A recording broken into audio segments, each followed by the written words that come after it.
জুলাইয়ের আগের বাংলাদেশ এখন আর নেই।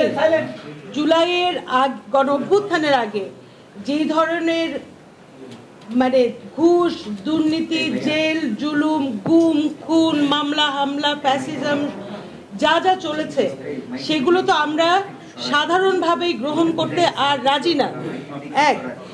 এখন বলেন চিহ্নিত প্রতারক যারা নাকি গরিব মানুষের টাকা চুরি করে 12 বছরের সাজাপ্রাপ্ত 2,258 কোটি টাকা চুরি করেছে যেই প্রতিষ্ঠান, আপনারা বলেন গণ অভ্যুত্থানের পরে এই নতুন বাংলাদেশে সেই চোর ডাকাতরাই কি আবার আমাদের রাজনীতিতে ফিরে আসবে?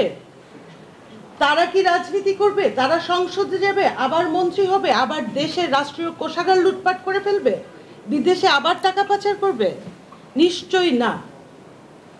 এবং এটা লজ্জার ব্যাপার, ওনাদের যে চৌর্যবৃত্তির একটা শুরুতেই একটা সাইন সিম্বল প্রতিফলন ওনারা প্রকাশ করেছেন একটা রাজনৈতিক দলের নাম চুরি করে। ভবিষ্যতে কি করবেন এটা নিয়ে আমাদের মনে আর কোনো প্রশ্ন নাই। দ্বিতীয় আসেন, আম জনতা এই শব্দটার একটা পবিত্রতা আছে। জনগণ নিয়ে কথা হচ্ছে, আমরা কি বলেছি? ক্ষমতা না জনতা।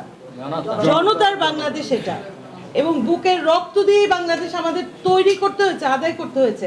এই আম জনতার শব্দটির যে পবিত্রতা, যে ভার, আপনারা নিজেরাই বলেন ডেস্টিনি গ্রুপের মতো একটা চোর প্রতারক গ্রুপ কি এই শব্দটা ইভেন ডিজার্ভ করে? করে না।